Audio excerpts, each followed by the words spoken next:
লেগে থেকে কোরআনের সাথে থাকার তৌফিক দান করেন। আমিন সুম্মা আমিন। ওয়া আখিরু দাওয়ানা আল্লাহ তো দখল করবার কথা কয়, দিবেননি? ও কুমিল্লার যুবকেরা দিবানি?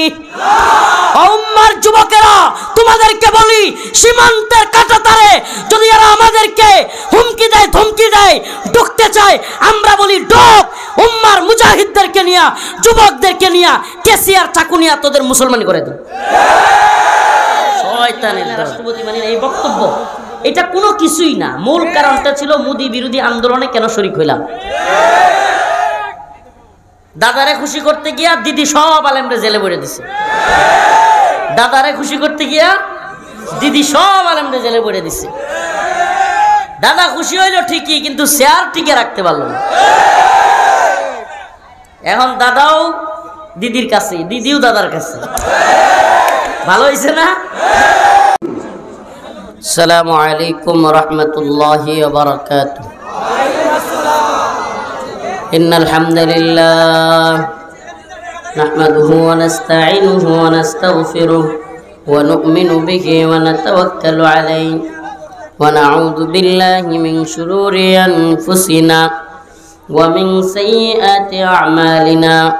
من يهده الله فلا مضل له ومن يضلل فلا هادي له ونشهد أن لا إله إلا الله وحده لا شريك له أما بعد فأعوذ بالله من الشيطان الرجيم بسم الله الرحمن الرحيم محمد رسول الله والذين معه أشداء على الكفار رحماء بينهم صدق الله مولانا العظيم وصدق رسوله النبي الكريم ونحن على ذلك من الشاهدين والشاكرين والحمد لله رب العالمين। আল-আহদাফ ফাউন্ডেশন ও উত্তর মোহাম্মদপুর দক্ষিণ পাড়া বাইতুন নূর জামে মসজিদের উদ্যোগে আয়োজিত আজকের এই তাফসীরুল কোরআন মাহফিলের সম্মানিত সভাপতি, সম্মানিত উলামায়ে কেরাম, মুরব্বিয়ানে আযম, প্রিয় যুবক ভাইরা, স্নেহের ছোট ভাইরা, পর্দানিশীন শ্রদ্ধেয় মা ও বোনেরা, আল্লাহ পাকের দরবারে অসংখ্য গণিত শুকরিয়া যে আল্লাহ পাক আপনাকে আমাকে কোরআন সুন্নাহ থেকে কিছু কথা বলবার এবং শুনবার তৌফিক দান করেছেন। সেজন্য অন্তরের অন্তঃস্থল থেকে কালিমাতু শুকর আদায় করে স্বতঃস্ফূর্ত আওয়াজ করে বলি আলহামদুলিল্লাহ। প্রিয় উপস্থিতি, আমি আপনাদের সামনে ইসলামের মৌলিক একটা আকীদা আল ওয়ালা ওয়াল বারা, আল্লাহর জন্য মুহাব্বত, আল্লাহর জন্য ঘৃণা, এই বিষয়ে কথা বলতে চাচ্ছি। ইসলামের মৌলিক একটা আকীদা আল্লাহর জন্য মুহাব্বত, আল্লাহর জন্য। আমরা কাউকে ভালোবাসবো কার জন্য? কারো বিরুদ্ধে দাঁড়াবো সেটাও কার জন্য? ব্যক্তিগত কারণে না, ব্যক্তিগত কারণে, ব্যক্তিগত খায়েশাতের জন্য না। এই দুনিয়ায় আমরা ব্যক্তিগত কারণে অনেক রাইগা যায়। যদি কেউ বলে এটা উত্তর মোহাম্মদপুর দক্ষিণ পাড়া, কথার কথা যে দক্ষিণ মোহাম্মদপুরে ঝগড়া লাগছে। দক্ষিণ মোহাম্মদপুর আছে কোনো? আচ্ছা আছে। যে দক্ষিণ মোহাম্মদপুরে তোর ভাইকে কেউ মারছে, কেন মারছে, তার ভাইয়ের অপরাধ কি, না তার ভাইয়ের কোনো অপরাধ আছে না নাই, কিচ্ছু জানার দরকার নাই, লাঠি একটা নিয়ে দে দৌড় করে, কি করে না? কিন্তু আল্লাহর জন্য, রাসূলের জন্য হইলে এতটা ক্ষোভ অন্তরে আসে না। এইটাই কি বলে যে আল্লাহর জন্য মুহাব্বত, আল্লাহর জন্য ঘৃণা। যদি মুহাব্বতটা আল্লাহর জন্য হইতো, দ্বীনের জন্য হইতো, তাহলে ব্যক্তিগত পারপাসে চিন্তা আসবে যে কেন আমার ভাই কি অপরাধ করেছে, কি হয়েছে। প্রিয় ভাইরা আমার, আর রাসূলের শানে যদি হয় কোনো কথা নাই, বার্তা নাই। আল্লাহর নবীকে নিয়ে কেউ কটূক্তি করছে, সাথে সাথে খেপা যাবে। এটা ঈমানি গায়রত, এটা ঈমানি গায়রত। আল্লাহ পাক অন্য এক আয়াতেও মুমিন বান্দাদের পরিচয় এভাবে দিচ্ছেন, ইয়া আইয়ুহাল্লাযীনা আমানু মান ইয়ারতাদ্দা মিনকুম আন দীনিহি ফাসাউফা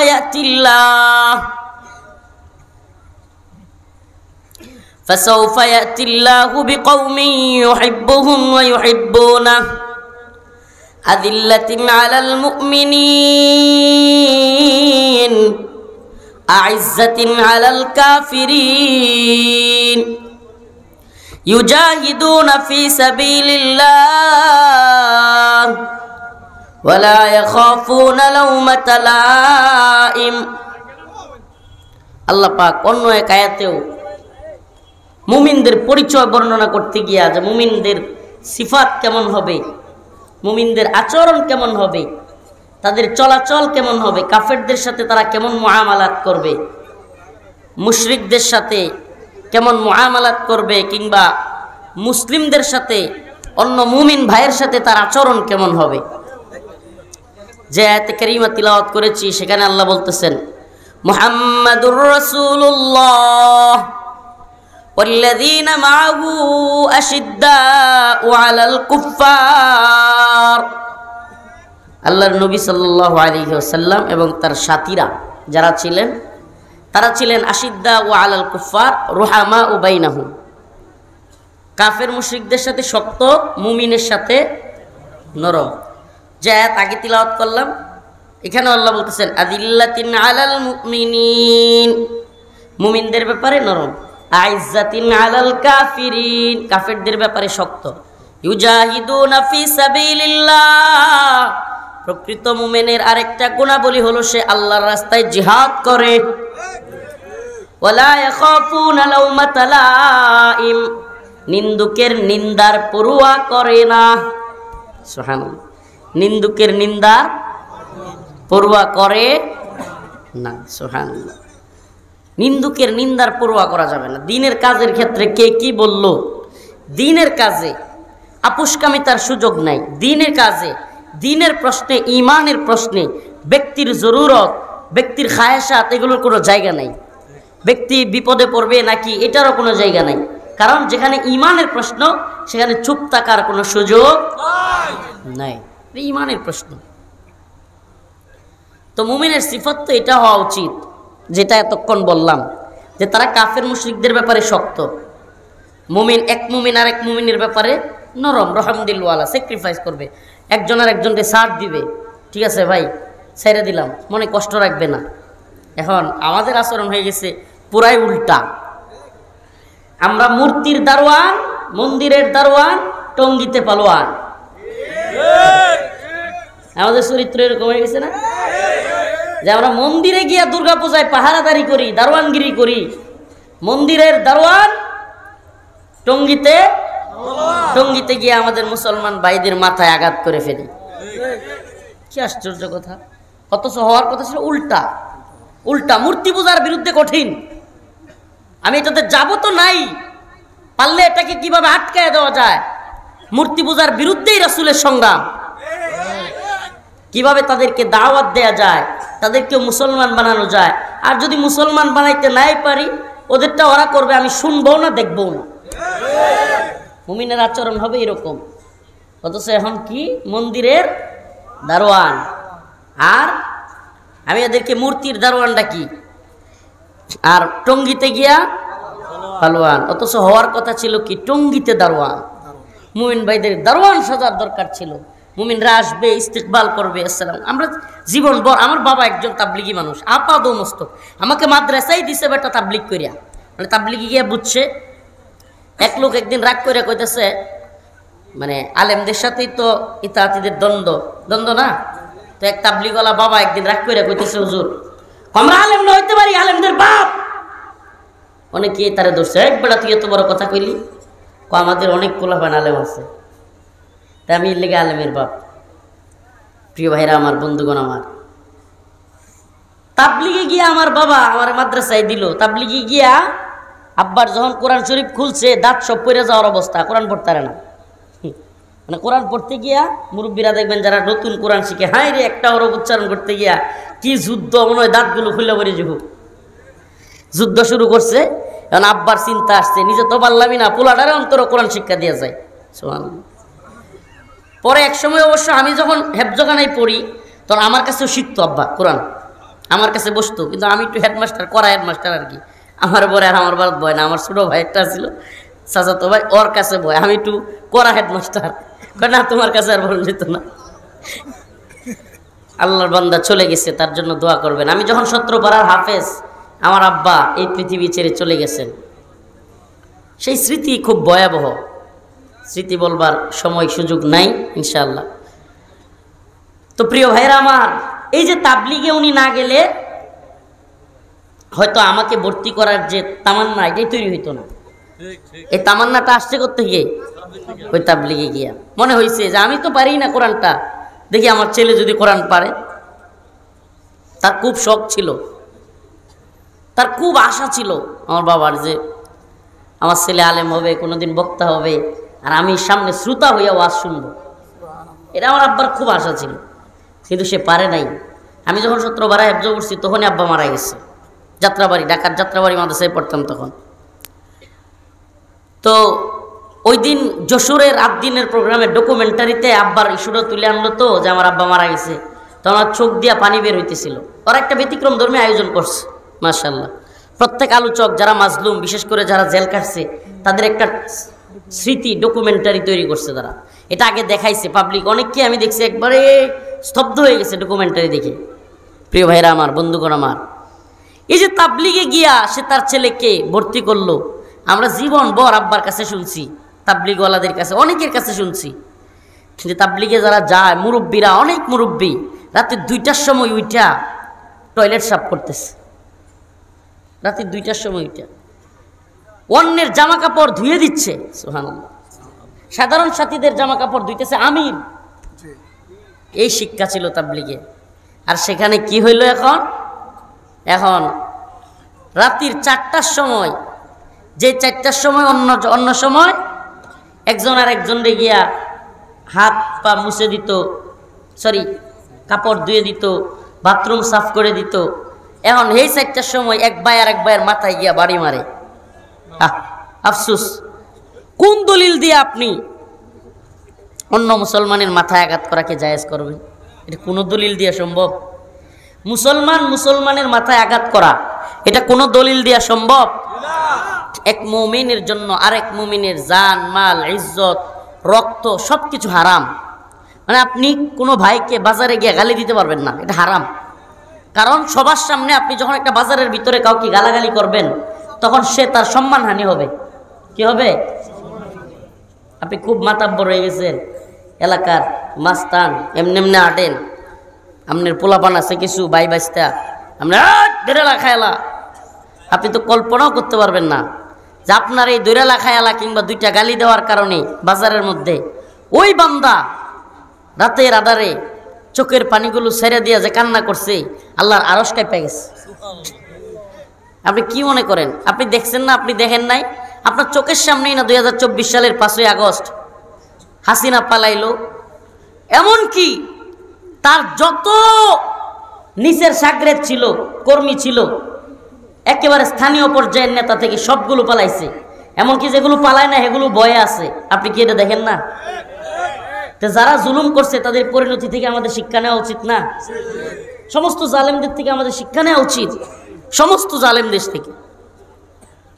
হাদিসের মধ্যে আসছে, আল্লাহ রাসূল সাল্লাল্লাহু আলাইহি সাল্লাম বললেন যে আল্লাহ পাক সবাইকে তওবা করলে মাফ করে দিবেন। একটা হাদিসে আসছে যে আরাফার ময়দানে যারা উপস্থিত হবে, আরাফার ময়দানে আল্লাহ পাক তাদের সবাইকে মাফ করে দিবেন, ইল্লা জালেম ছাড়া। আপনি কল্পনা করতে পারেন জুলুম, সর্বনাশ, জুলুম কি ভয়াবহ আল্লাহর কাছে। আরাফার ময়দানে থাকা হাজিদের সবাইকে আল্লাহ ক্ষমা করবেন, ইল্লা জালেম ছাড়া। চিন্তা করা যায়? তা আল্লাহ জালেমদের প্রতি কত বেশি ক্ষুব্ধ। এজন্য যারা গরিব, যারা অসহায়, তাদের প্রতি জুলুম করা থেকে আমাদেরকে বিরত থাকতে হবে। বিরত থাকবো তো ইনশাআল্লাহ। তাহলে আমরা কি টঙ্গিতে পালোয়ান, কাফেরদের দারোয়ান, হ্যাঁ না কাফেরদের বিরুদ্ধে পালোয়ান, টঙ্গিতে দারোয়ান? মুসলমানের জন্য প্রয়োজনে বুক পেতে দিব, প্রয়োজনে পিঠটা পাইতে দিব, কিন্তু কাফেরদের ব্যাপারে ছাড় দিতে রাজি। কাফেরদের ব্যাপারে বলতে যারা নিরীহ, যুদ্ধে লিপ্ত না এমন কাফের না, যারা আমাদের ইসলামকে ধ্বংস করতে চায়, মুসলমানদেরকে ধ্বংস করতে চায়, আলেমদের বিরুদ্ধে অবস্থান নেয়, দেশের বিরুদ্ধে অবস্থান নেয়, তাদের বিরুদ্ধে আমরা শক্ত। মুহাম্মাদুর রাসূলুল্লাহ والذين معه أشداء على الكفار رحماء بينهم। আল্লাহ পাক বলেন আমার নবী এবং তার সাহাবায়ে কেরাম কাফেরদের ব্যাপারে শক্ত, কিন্তু মুমিনদের ব্যাপারে তারা বড় নরম। হযরত ওমর রাদিয়াল্লাহু আনহুর কথা শুনেন নাই? হযরত ওমর যখন তিনি খলিফাতুল মুসলিমিন হযরত ওমর খুতবা দিচ্ছেন মসজিদের ভিতরে, এমন সময় এক সাধারণ মানুষ, কোন ওমর রাদিয়াল্লাহু আনহুর গল্প তো, ওমর রাদিয়াল্লাহু আনহুর কথা তো নতুন করে বলবার কিছু নাই, ওমর রাদিয়াল্লাহু আনহুর কথা নতুন করে বলবার কিছু নাই। রাসূল সাল্লাল্লাহু আলাইহি সাল্লামের কথা, লাউ কানা বাদি নাবিয়ান লাকানা উমর, আমার পরে আল্লাহ যদি কারো নবী বানাইতো, কারে বানাইতো? সুবহানাল্লাহ। অর্থাৎ এতে বোঝা গেল রাসূলের পরে আর কোন নবী। তাইলে মির্জা গোলাম আহমদ কাদিয়ানী হে কি কাফের? নবী না কাফের? হ্যাঁ প্রিয় ভাইরা আমার, বন্ধুগণ আমার, প্রিয় বন্ধুগণ আমার, লাউ কানা বাদি নাবিয়ান লাকানা উমর, রাসূল বলেছেন আমার পরে কেউ নবী হইলে কে হইতো? সেই ওমর ইবনুল খাত্তাব, খলিফাতুল মুসলিমিন। মসজিদের মধ্যে এক সাধারণ লোক বলতেছে, ইয়া ওমর, আপনার গায়ে জামা দুইটা কেন? মানে হলো বাইতুল মাল থেকে প্রত্যেককে একটা একটা কাপড় বন্টন করে দেওয়া হয়েছিল। হযরত ওমর তার গায়ে দুইটা কাপড়, মসজিদে নববীতে খলিফাতুল মুসলিমিন, সমস্ত মুসলিমদের খলিফা, শাসক। আমি মনে হয় বুঝাইতে পারতেছি না, এলাকার চেয়ারম্যান না, মেম্বার না, উপজেলা চেয়ারম্যান না, মিয়া এমপি না, সমস্ত মুসলিম উম্মার শাসক। আচ্ছা বলেন তো, যদি কোনো এলাকার চেয়ারম্যানরেও একজন সাধারণ লোক কয়, তোমার গায়ে এত সুন্দর সুন্দর জামা কাপড়, কাহিনী কি? 2 দিন পরে হাত পাও ঠিকঠাক থাকবো? হ্যাঁ। অথচ খলিফাতুল মুসলিমিন হযরত ওমর, উনাকে বলতেছে, ওমর তোমার গায়ে জামা দুইটা কেন? হযরত ওমর তাকে আঘাত করেন নাই, মারেন নাই, ধমকি দেন নাই, বললেন, বেটা আব্দুল্লাহ একটু দাঁড়াও, জবাব দাও।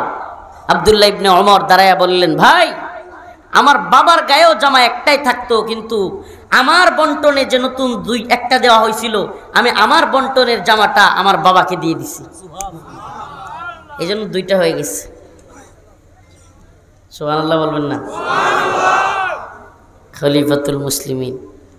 এখন আমাদের তো হযরত ওমর রাদিয়াল্লাহু আনহুর ঘটনা শুনতাম যে রাতের আধারে নিজের পিঠে কইরা নাকি বস্তা নিয়ে নিয়ে মানুষের বাড়ি বাড়ি যাইত। আর আমাদের সাবেক প্রধানমন্ত্রী সে হেলিকপ্টারে থাইকায় মানুষের দেখতে বন্যায় 3টা শাড়ি নাকি পাল্টাইছিল একদিনে, নিউজও হয়েছিল এটা। কয় শাড়ি? হেলিকপ্টারে থাইকা, তাও কি দিয়া দেহে? হেলিকপ্টার দিয়া। এই তো শাসকদের মধ্যে পার্থক্য। বলুন হুজুর, হযরত ওমরের কথা বললে কি লাভ আছে? এত দূরে যাওয়ার দরকার নাই, একটু আফগানের দিকে তাকিয়ে দেখেন না। আফগানের মন্ত্রীরা, এমনকি উচ্চ পর্যায়ের নেতারা, মন্ত্রীরা পায়ে হেঁটে, সাইকেলে করে, অটো রিক্সা দিয়ে অফিসে যায়। সুবহানাল্লাহ। এটা যেন খিলাফতের রাশেদার আরেক নমুনা। সুবহানাল্লাহ। খিলাফতের রাশেদার নমুনা এমনিতেই হবে। কোরআনী শাসন ব্যবস্থা চালু হলে এমনিতেই ওই নমুনা চলে আসবে। কেন? কারণ কোরআনী শাসনের অধীনে চুরি করবার কোনো জায়গা নাই। আস-সারিকু ওয়াস-সারিকাতু ফাকতাউ আইদিয়াহুমা, চোর এবং চুরনির সাজা আল্লাহ নিজে কয়ে দিছে, ফাকতাউ আইদিয়াহুমা, তাদের হাত কেটে দেওয়া হবে। চোর চেয়ারম্যান হইলেও হাত কাটা, এমপি হইলেও হাত কাটা, মন্ত্রী হইলেও হাত কাটা, প্রধানমন্ত্রীও যদি চোর হয় তার শাস্তিও হাত কাটা। ওইটার অধীনে আর চুরির কোনো সুযোগ নাই। কেন? 5ই আগস্টের আগে, মাত্র তো 5 মাস হইল, 5ই আগস্টের আগে দেখেন নাই, 2 চোখ যেদিকে যায় সব মনে হইতো আওয়ামী লীগ। 2 চোখ যেদিকে যায় সব, আমরা জেলে গেছি, কারাগারে, রিমান্ডে, কিংবা যে কোনো জায়গায়, হায় রে অফিসার সব আওয়ামী লীগ। এখন দেখি রাতারাতি সব বিএনপি। কি সর্বনাশ!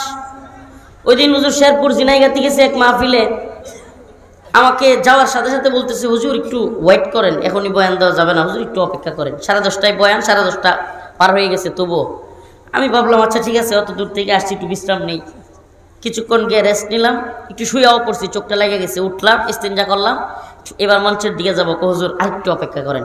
তখন আমার সাধারণভাবে প্রশ্ন আসলো যে কী হয়েছে, কেন আরও অপেক্ষা করতে বলতেছেন? আমাদের এমপি মহোদয় আসতেছেন। আমি কইলাম এমপি তো সব পালাইছে, এমপি করতে গেল, সাবেক এমপি মহোদয় উনি আসতেছেন, হুজুর উনি আপনাকে নিয়ে মঞ্চে যাবেন। আমি বলছি উনি আসলে বলবেন স্টেজে যাইতে, আমি স্টেজে যাই। আমি স্টেজে চলে আসছি, ফিরাইতে তো পারে নাই, বাধা দিতে পারে নাই। এখন স্টেজে আইসা বক্তা যিনি বসে আছেন ওনার কানাকানি বলতেছে, হুজুর বয়ানটা একটু লম্বা করেন, আমাদের এমপি সাহেব আসতেছে। আমি রাগে এরকম থাপা দিয়ে টেবিলের মধ্যে কইছি, ওয়াজ তোর এমপি সাহেবরে দিয়েই করাইস। আমি গেলাম গাড়িতে, আস্তে আস্তে আস্তে গাড়িতে যে গিয়ে উঠছি, এই এটা ওটু হয়ে গেছে, থামায় কেউ। গাড়িতে যে গিয়ে উঠছি আর থামাতামি নাই। ড্রাইভার নজরুল পাগলা, আমার আজকেও আসছে নজরুল, এই ওটু এটা থামায় কেউ। মাশাআল্লাহ এশকো আছে, ঠিক আছে। তো বলতেছিলাম নেমে গেছি, নজরুলে কইলাম সামনে দিয়া যেটাই আইবো সরাই দিবেন, প্রয়োজনে যাইতেই থাকবেন, মানে হালকা হালকা যাবেন আর কি, এতে করে মনে করবো উপরে উড়াই দেবো, সরিয়ে যাবো গিয়া। একবারে এইভাবে চলে আসছি। পাবলিকে তো মনে করেন যে লটা দিছে, পাবলিকে যা ধরছে একবারে। তো এই জন্য এই যে কাজগুলো নতুন করে রাতারাতি, ও একটা কথা একটু জুড়ে সুরে বলে আসছিলাম রাগে, যে এতদিন এই লোকগুলোই আওয়ামী লীগের সামসামি করতো, এরাই এখন খুলস পাল্টায়া বিএনপির সামসামি শুরু করছে। এটা একবার জুড়ে সুরে বলে আসছিলাম, যে এরাই চরিত্র পাল্টাইতে এদের ন্যূনতম সময় লাগে না। কারণ কি জানেন, এদেশের গণতান্ত্রিক যত রাজনৈতিক দল আছে এরা আদর্শিক কেউ না, এদের ন্যূনতম কোনো আদর্শ নাই। সুবিধাবাদ জিন্দাবাদ, সুবিধাবাদ সুবিধাবাদ জিন্দাবাদ। এদের আদর্শ আসলে আদর্শিক, ইসলাম ব্যতীত অন্য কোনো জিনিস আদর্শিক হয় না। সুবহানাল্লাহ। ইসলাম একটা আদর্শিক শক্তি। ইসলাম একটা, আফগানে মুসলমানরা বিজয়ী হইল কেন? আফগানে রাশিয়া কিংবা আমেরিকার কামান, বিমান, ড্রোন, মিসাইল কোনোটা কি আফগানের তালেবানদের চাইতে কম ছিল? হ্যাঁ, কম ছিল? বেশি ছিল। তবুও আফগানের মোল্লারা কেমনে বিজয়ী হয়েছে? একটাই কারণ, আদর্শিকভাবে তারা শক্তিশালী ছিল। এই জন্য আমাদেরকে আদর্শের জায়গাটা বুঝতে হবে। আদর্শ 10টা মানুষ যদি, 10টা মাত্র কয়টা, 10টা মানুষ যদি আদর্শিকভাবে একেবারে গোড়া হয়, শক্তিশালী হয়, এই 10টা মানুষ পুরো পৃথিবী চেঞ্জ করে দিতে পারে। কেউ তাদেরকে চেঞ্জ করতে পারবে না। তারা মরলে কমবে, তারা মরলে কমবে, কিন্তু আদর্শিকভাবে যদি চেঞ্জ না হয় অসম্ভব তাদেরকে চেঞ্জ করা। তারা বাড়াবে, লোক আস্তে আস্তে কি করবে, দাওয়াত দিয়ে দিয়ে তারা কি করবে, বাড়াইতে থাকবে। এই জন্য আদর্শিকভাবে শক্তিশালী হওয়া, আল্লাহর জন্য ভালোবাসা, আল্লাহর জন্য ঘৃণা, কোনো দলের জন্য না, মতের জন্য না, নেতার জন্য না, নেত্রীর জন্য না। কোনো দল নাই, কোনো মত নাই, কোনো নেতা নেত্রী নাই। আমার আল্লাহর বিরুদ্ধে গেলে আমরা কাউকে মানি না। এটা মুসলমানের আদর্শের জায়গা, এটা মুসলমানের। ওই যে কথাটা বললে জেলে, এটা দেখাইছে আর কি, আসলে এটা বিষয় না হুজুর, এটা কোনো বিষয় ছিল না। ওই যে প্রধানমন্ত্রী মানি না, রাষ্ট্রপতি মানি না, এই বক্তব্য, এটা কোনো কিছুই না। মূল কারণটা ছিল মোদি বিরোধী আন্দোলনে কেন শরীক হইলাম। দাদারে খুশি করতে গিয়া দিদি সব আলেমরে জেলে ভরে দিছে। দাদারে খুশি করতে গিয়া দিদি সব আলেমরে জেলে ভরে দিছে। দাদা খুশি হইল ঠিকই, কিন্তু শেয়ার টিকে রাখতে পারলো না। এখন দাদাও দিদির কাছে, দিদিও দাদার কাছে। ভালো হয়েছে না? ওই যে রাশেদ খান মেনন, সরি কি একটা মন্ত্রী ছিল, আব্দুল শয়তান, মানে আব্দুল মুমিন, ওটার নাম মুমিন আল্লাহর নাম, তো এটার আব্দুল মুমিন কইতে আমার ইচ্ছা হয় না, এর নাম আব্দুল শয়তান। এই আব্দুল শয়তান বলছিল যে আমাদের ভারত বাংলাদেশের সম্পর্ক হইল নাউজুবিল্লাহ, এটা অবৈধ সম্পর্ক ছিল। অবৈধ সম্পর্ক করা কোনো মাইয়াকে বাড়িতে রাখা ঠিক না। আমরা এই জন্য জায়গা মতো পাঠাই দিছি, কি বলেন? এখন ওখান থেকে ষড়যন্ত্র চলছে, চলমান, কিভাবে এই দেশকে ধ্বংস করে দেওয়া যায়। এমনকি ওখানে গিয়া বাংলাদেশে ভারতীয় বাহিনী যেন আক্রমণ করে সেটাও চাইছিল। আল্লাহ পাক আমাদের এই ভূখণ্ডকে ইসলামের জন্য, দ্বীনের জন্য কবুল করুক, বলেন আমিন। প্রিয় ভাইরা আমার, শত্রু মিত্র চিনা আজকের আলোচনা। মুহাম্মাদুর রাসূলুল্লাহ ওয়াল্লাযীনা মাআহু আশিদ্দাউ আলাল কুফফার রুহামাউ বাইনাহুম। আল্লাহ রাব্বুল আলামিন বলেন, আল্লাহর নবী এবং তার সাহাবায়ে কেরাম আল্লাহর জন্য কাউকে ভালোবাসতেন। আশিদ্দাউ আলাল কুফফার, তারা কাফেরদের ব্যাপারে শক্ত। রুহামাউ বাইনাহুম, নিজেরা নিজেদের ব্যাপারে খুবই নরম, সফট। হযরত ওমর নিজের ব্যাপারে কত নরম মানুষ, কত নরম মেজাজ দেখালেন। তার ছেলে আব্দুল্লাহকে বললেন, বেটা জবাব দাও। আব্দুল্লাহ, হযরতে আব্দুল্লাহ ইবনে ওমর দাঁড়ায় বললেন, ভাই আমার আব্বার গায়েও জামা একটাই ছিল, আমার গায়েরটা বাবাকে দিয়ে দিছি। সুবহানাল্লাহ। সেই হযরতে ওমরের কাছে দুই ব্যক্তি হযরতে ওমর রাদিয়াল্লাহু আনহুর কাছে বিচার নিয়ে আসছে। হযরতে ওমরের কাছে বিচার আনার পূর্বে তারা আরো দুইজনের কাছে গেছিল। কয়জন? একজন হলো হযরতে আবু বকর, আর একজন হলো জনাবে মুহাম্মদুর রাসূলুল্লাহ। দুইজন লোক, ইহুদি এবং আরেকজন হলো নামদারি মুসলমান। তারা একবার হযরত আবু বকরের কাছে গেছে। হযরত আবু বকর বিচার ফাইসালা দিলেন ইহুদির পক্ষে। রাসূলুল্লাহ সাল্লাল্লাহু আলাইহি সাল্লাম কাছে গেছেন, আল্লাহ রাসূলও বিচার ফাইসালা করলেন ইহুদির পক্ষে। আসলে এটা ইসলামের সৌন্দর্য। আপনি মুসলমান হন আর যেই হন, সঠিক ন্যায় বিচারের ক্ষেত্রে আপনার বিরুদ্ধে গেলেও ইসলাম এটাই বলে, যার পক্ষে যাবে, ন্যায় বিচার যার পক্ষে যাবে সে বিধর্মী হতে পারে, এতে কোনো ইসলামের কোনো আপত্তি নেই। সুবহানাল্লাহ।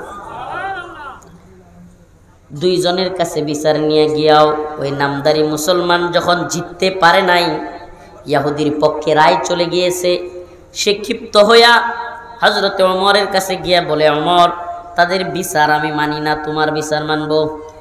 হযরতে ওমর দাঁড়ায় গেলেন, বললেন, হযরতে আবু বকর এবং রাসূলের বিচার তোমার ভালো লাগে নাই, মানবা না? কয় তোমার বিচার মানব। বলে ঠিক আছে বসো, আমি বিচার করতেছি। ঘর থেকে গিয়া তরবারিটা নিয়ে আয়েশা কল্লার মধ্যে আঘাত করে বললেন, এই হলো আমার বিচার, যে রাসূলের বিচার মানে না, যে আমার রাসূলের বিচার মানে না, এই হলো তার বিচার। দুইটা ঘটনা একই ব্যক্তির। কয়জনের? একই ব্যক্তির দুইটা ঘটনা বললাম। আমিরুল মুমিনিন হযরতে ওমর, তার জামা নিয়ে প্রশ্ন তুলল একজন সাধারণ মানুষ, নিজে কোনো জবাব দেন নাই, মারেন নাই, হুমকি দেন নাই। তার ছেলেকে দাঁড় করাইয়া দিয়া বললেন, বেটা উত্তর দাও। আর যখন আল্লাহর নবীর বিরুদ্ধে চলে গেল, তিনি সহ্য করেন নাই, কল্লা ফেলে দিয়েছেন। সুবহানাল্লাহ।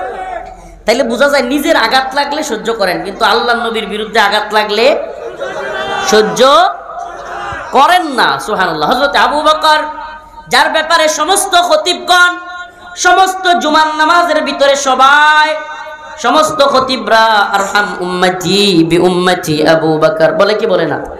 অথচ এত রহমওয়ালা, নরম দিলওয়ালা, আল্লাহর নবীর প্রিয় সাহাবী হযরতে আবু বকর, এক ব্যক্তি আয়েশা রাসূলের কাছে বিচার দিচ্ছে, ইয়া রাসূলুল্লাহ, আবু বকর তো আমারে মাইরা বইছে। আবু বকর কি করছে? আল্লাহর রাসূল বলেন, না, কি বলো, আবু বকর মারবে? হযরতে আবু বকরকে ডাকলেন, আবু বকর আপনি তাকে কি মারছেন? হযরতে আবু বকর বললেন, ইয়া রাসূলুল্লাহ। আল্লাহর নবী বললেন, কেন মারলেন? হযরতে আবু বকর বলেন, ইয়া রাসূলুল্লাহ, আমাকে নিয়ে যদি কিছু বলতো, আমার বাবারে নিয়ে কিছু বলতো, আমি তারে কিচ্ছু বলতাম না, কিন্তু আমার আল্লাহরে সে ফকির বইলা গালি দিছে। আমার আল্লাহরে ফকির বলছে, আমার সহ্য হয় নাই, মাইরা বইছি। সুবহানাল্লাহ। নিজের ব্যাপারে তারা সহ্য করতেন, কিন্তু আল্লাহর রাসূলের ব্যাপারে সহ্য নাই। রাসূলুল্লাহ সাল্লাল্লাহু আলাইহি সাল্লামের ঘোষণা, মান সাব্বা নাবিয়ান ফাকতুলুহু। क्या है फरमाया रसूलुल्लाह सल्लल्लाहु अलैहि वसल्लम, फरमाया रसूलुल्लाह सल्लल्लाहु अलैहि वसल्लम, মান সাব্বা নাবিয়ান ফাকতুলু, আল্লাহর নবীকে যে কটূক্তি করবে, গালি দিবে, সে শাতমের শাস্তি। আল্লাহর নবীর বিরুদ্ধে গেলে অবশ্যই ওয়াজিবুল কতল, মৃত্যুদণ্ড, তার কল্লার মধ্যে গার থাকতে পারে না। আল্লাহর নবীর বিরুদ্ধে গেলে একটাই শাস্তি। এই ব্যাপারে আমরা আপুসহীন, আমরা কোনো আপুস বুঝি না, পররাষ্ট্র নীতি বুঝি না, স্বরাষ্ট্র নীতি বুঝি না, বহির্বিশ্ব কি বলবে সেটা বুঝি না, পৃথিবী কি বললো দেখবার টাইম নাই, কোনো কূটনীতি, কোনো রাজনীতি আমাদের বুঝবার টাইম নাই। আমাদের রসুলকে কটূক্তি করার সাথে সাথে তার শাস্তি মৃত্যুদণ্ড। ও মুহাম্মদ আরবির উম্মতেরা, আল্লাহ এবং তার রসুলের প্রতি এই ভালোবাসাকে কেউ উগ্রবাদ বলুক, কেউ জঙ্গিবাদ বলুক, যে যেটা মন চায় বলতে পারে, কিন্তু আমরা উগ্র নই, আমরা উদার। আমরা উদার। সমস্ত কাফের যদি মুসলমান হইয়া জান্নাতে যায়, আমরা কি কোনোদিন কমু যে কাফের মুসলমান হয়ে জান্নাতে যায়? কে মুদিও যদি কালেমা করে তওবা কইরা জান্নাতে জায়গা, মুদি মুসলমান হয়ে যায়, আমাদের আপত্তি আছে কারো? হ্যাঁ, সুবহানাল্লাহ। এটা ইসলাম, এটা মুসলমান, এটা ইসলাম ধর্ম। কিন্তু মুমিন ছাড়া কোন কাফের নেতৃত্ব মুসলমান মানতে পারে না। কাফের নেতৃত্ব মুসলমান মানতে। وَإِذِ ابْتَلَى إِبْرَاهِيمَ رَبُّهُ بِكَلِمَاتٍ فَأَتَمَّهُنَّ قَالَ إِنِّي جَاعِلُكَ لِلنَّاسِ إِمَامًا قَالَ وَمِنْ ذُرِّيَّتِي قَالَ لَا يَنَالُ عَهْدِ الظَّالِمِينَ। আল্লাহ রাব্বুল আলামিন হযরত ইব্রাহিমকে বলেন, وَإِذِ ابْتَلَى ইব্রাহিম রাব্বুহু বিকালিমাতিন ফাতাম্মাহুন।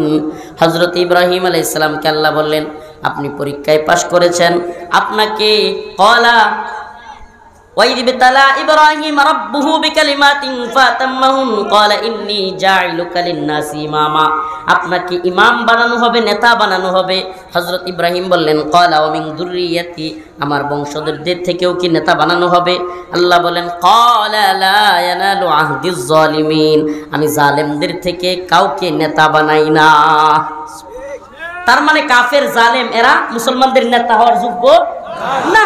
আল্লাহ নিজে বলতেছেন, ক্বালা লা ইয়ানালু আহদিজ জালিমিন, আহদে জালেম, জালেম সম্প্রদায় থেকে, কাফের মুশরিকদের থেকে মুসলমানদের লিডার হয় না, মুসলমানদের কোনো নেতা কাফের হতে পারে না।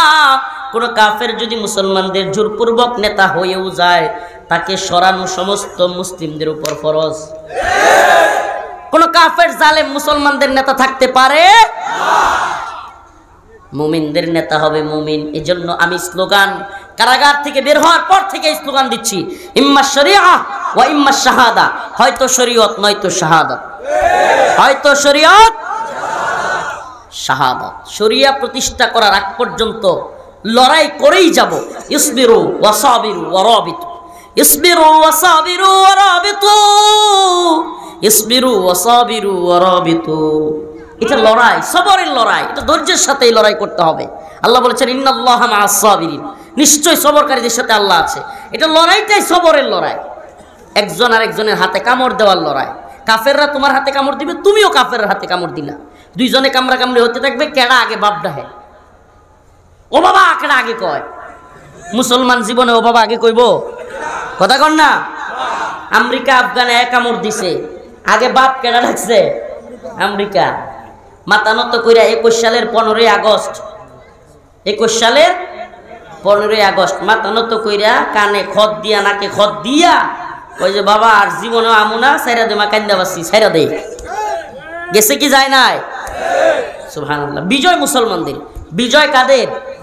মুসলমানদের। আমরা বিজয়ী জাতি, আমরা পরাজিত জাতি। মুসলমান ইমানদার, ও মুসলমান ইমানদার, ইহুদিরা তার টেম্পল নির্মাণ করার জন্য, দ্য গ্রেট ইসরায়েল নির্মাণ করবার জন্য প্রস্তুতি নিচ্ছে। তাদের স্বপ্ন, ইহুদিবাদীদের স্বপ্ন, দ্য গ্রেট ইসরায়েল, গোটা পৃথিবী শাসন করবে ইসরায়েলরা, ইহুদিরা। তাদের স্বপ্ন এটা, এই জন্য তারা ফিলিস্তিনকে স্বীকার করতে চায় না, মুসলিমদেরকে হত্যা করে, মুসলিমদেরকে নিশ্চিহ্ন করে দিতে চায়। তাদের স্বপ্ন হলো তাদের মসিহ আসতেছে, তারা দ্য গ্রেট ইসরায়েল নামক রাষ্ট্র গঠন করবে, যার অধীনে পুরা পৃথিবী ইহুদিরা শাসন করবে। তাদের মসিহ কোরআনের হাদিসের দাজ্জাল। তারা যে মসির আগমনের অপেক্ষায় আছে সেটা কে? কে? দাজ্জাল। আর এদিকে ভারত উপমহাদেশে এরাও একটা স্বপ্নে বিভোর। ভারত, পাকিস্তান, নেপাল, ভুটান, শ্রীলঙ্কা, মালদ্বীপ, বাংলাদেশ, আফগানিস্তানের কিছু অংশ নিয়ে তারা অখণ্ড ভারতের স্বপ্ন দেখতেছে। কিসের স্বপ্ন? অখণ্ড ভারত।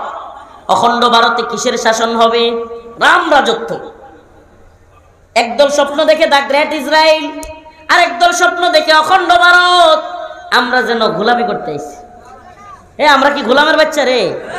হ্যাঁ, আমরা কি এই দুনিয়ায় কাফের মুশরিকদের দ্বারা শাসিত হইতে আসছি? শাসিত হইতে আসছি? মুসলমানরা পুরো পৃথিবী শাসন করবে। ইতিহাস বলে মুসলিমরা বিজয়ী ছিল, মুসলিমরা গোটা পৃথিবী শাসন করেছে, ভারতবর্ষ শাসন করেছে। কবির ভাষায় বলতে চাই, আসসিনু লানা ওয়াল আরবু লানা ওয়াল হিন্দু লানা ওয়াল কুল্লু লানা, আসসিনু লানা ওয়াল আরবু লানা ওয়াল হিন্দু লানা ওয়াল কুল্লু লানা। ওই চীন আমাদের, ভারত আমাদের, আমেরিকা আমাদের, আরব আমাদের, রাশিয়া আমাদের। গোটা পৃথিবী মুসলিমদের অধীনস্থ হবে। আল্লাহ বলেছেন, আন্নাল আরদ ওয়ারিসুহা ইবাদিয়াস সালিহুন। এই জমিনের মালিক আল্লাহ। জমিনের মালিক কে? আসমানের মালিক কে? ওই আসমানের মালিক, জমিনের মালিক আল্লাহ। কোরআনের মধ্যে বলে দিয়েছেন, আন্নাল আরদ ওয়ারিসুহা ইবাদিয়াস সালিহুন। আমি আল্লাহ এই জমিনকে আমার ইবাদিয়াস সালিহুন, নেককার বান্দাদেরকে ওয়ারিস সূত্রে দিয়ে দিছি। সুবহানাল্লাহ। মালিক কেডা? এখন ওয়ারিস কেডা পাইছে? মুমিনরা। কারা? মুমিনরা। তাইলে কাফেরদের বসবাসের সুযোগ কোথায়? কোরআন বলতেছে সুযোগ একটা আছে, আইয়াদি ওয়াহুম সাগিরুন। জিজিয়া দিবে, নতজানু হয়ে বসবাস করবে। বেড়াগিরি না, বেড়াগিরি না। জিজিয়া দিবে, গোলামির জিন্দেগি করবে। ঈমান আনবে না, আবার দাম্ভিকতা নিয়ে নেতা হয়ে চলবে। এটা আল্লাহ বলেন না, আইয়াদি ওয়াহুম সাগিরুন, নতজানু হয়ে চলতে হবে। এখন সমস্যা হয়ে গেছে, নতজানু তো আমরাই। কামান, বিমান, ড্রোন, এটা সেটার ভয় পাই। ও মুসলমান ইমানদার, ওই কামান, বিমান, ড্রোনের কোনো পাওয়ার নাই। কোনো মুসলমানকে হত্যা করে যদি হত্যা, আল্লাহ যদি শাহাদাত লিখে না রাখেন, সুবহানাল্লাহ কন্যা, যদি তাই না হইতো আফগানের মোল্লারা বিজয়ী হইতো না, যদি তাই না হইতো সিরিয়ার মুজাহিদরা বিজয়ী হইতো না, যদি তাই না হইতো বদরে 313 জন বিজয়ী হইতো না। কাম মিন ফিয়াতিন কলিলাতিন গালাবাত ফিয়াতান কাসীরাতান বিইذনিল্লাহ। আল্লাহ পাক ছোট্ট ছোট্ট দলকে আল্লাহর উপর ভরসা রাখলে, আস্থা রাখলে বড় বড় দলের বিরুদ্ধে বিজয়ী করবেন। এই ঘোষণা কার? আল্লাহ। সুবহানাল্লাহ। আমার রাসূল বলেন, আমার উম্মতের বাহিনী যদি 12,000 হয়, কয় হাজার? আমার উম্মতের কোন দল যদি 12,000 মুজাহিদের হয়, পৃথিবীর কোন সুপার পাওয়ার নাই ওই 12,000 মধ্যে মুজাহিদের বাহিনীকে হারায় দেয়। সুবহানাল্লাহ। রাসূল সাল্লাল্লাহু আলাইহি সাল্লাম বলেছেন, কে বলেছেন? যেই নবী জীবনে কোনো দিন তার দুই ঠোঁটের মাঝখান দিয়ে মিথ্যা বলেন নাই। মক্কার কাফের মুশরিকরা পর্যন্ত এই কথা স্বীকার করত, বলতো মুহাম্মদ জাদুঘর, মুহাম্মদ পাগল, মুহাম্মদ গণক, নাউজুবিল্লাহ। কিন্তু কোনোদিন রাসূল সাল্লাল্লাহু আলাইহি সাল্লামকে পাগল বলে নাই, সরি মিথ্যুক বলে নাই। তারা পর্যন্ত আলামিন স্বীকার করত, রাসূল বিশ্বস্ত। সুবহানাল্লাহ। তাইলে আমরা কি বিজয়ী না পরাজিত?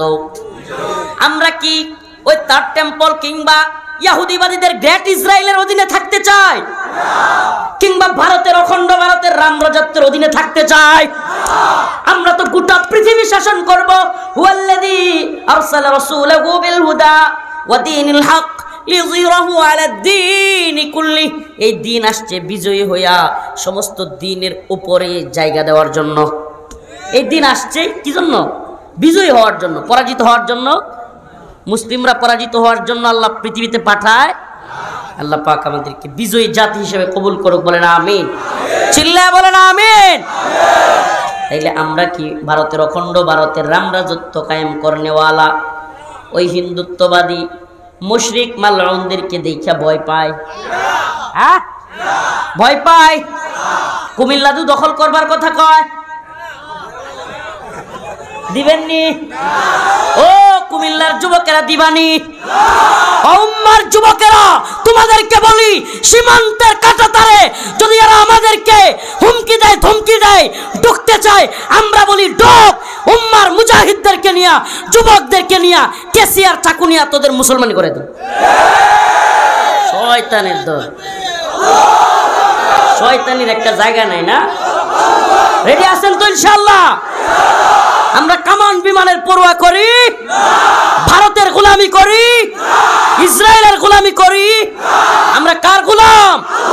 আরে চিৎকার করে বলো না, কার গোলাম? গোলামি করি কার? আমরা আল্লাহর গোলাম। আকাশ বাতাস ফাটায়া জানায় দিতে চাই, আমরা কার গোলাম? আমরা পৃথিবীর কোনো তাগুতের, কোনো জালেমের গোলাম না। আল্লাহ পাক আমাদের সবাইকে মর্দে মুজাহিদ হিসেবে দ্বীনের জন্য, শাহাদাতের জন্য কবুল করুক, বলেন আমিন। আর জোরে আওয়াজ করে বলেন আমিন। তাইলে আমাদের মুহাব্বত মুমিনের প্রতি। আদিল্লাতিন আলাল মুমিনিন, মুমিনের ব্যাপারে নরম। আইজ্জাতিন আলাল কাফিরিন, তাগুতের ব্যাপারে, কুফুরের ব্যাপারে, শিরিকের ব্যাপারে আমরা খুব গরম, শক্ত। মুমিন ভাইয়ের ব্যাপারে নরম। তাইলে টঙ্গীতে আমরা হব দারওয়ান, আর মুশরিকদের বিরুদ্ধে রাজি আছি তো ইনশাআল্লাহ? মুমিনদের জন্য দারওয়ান, কাফেরদের জন্য যদি ইসলামের বিরুদ্ধে দাঁড়ায়, নাসরুম মিনাল্লাহ ফাতহুন করিব, আমার জন্য খাস করে দোয়া করবেন। সেই হরুয়া, বড়রা হরুয়া যাইতে হবে। কখন যাব আল্লাহ জানে। এই কমিটি, এই আল্লাহর বান্দারা, এরা ওই আগে যেখানে ছিলাম ওখানেও গেছে, এখনো গাড়ি নিয়ে আমার পিছনে পিছনে ঘুরতেছে। আমার জন্য খাস করে দোয়া করবেন ইনশাআল্লাহ। হুজুর বুজুর্গ মানুষ, আল্লাহ পাক হুজুরের জন্য এখানে আসছি, হুজুরকে কবুল করুক। আপনাদের এলাকার সন্তান ইনশাআল্লাহ। আল্লাহ যদি আবারও কখনো বাঁচায় রাখেন, তৌফিক হয়, যোগাযোগ করে ইনশাআল্লাহ আসার চেষ্টা করব। আল্লাহ পাক আমাদের সবাইকে কবুল করুক দ্বীনের জন্য, বলেন আমিন। ওয়া আখিরু দাওয়ানা আলহামদুলিল্লাহি রাব্বিল আলামিন।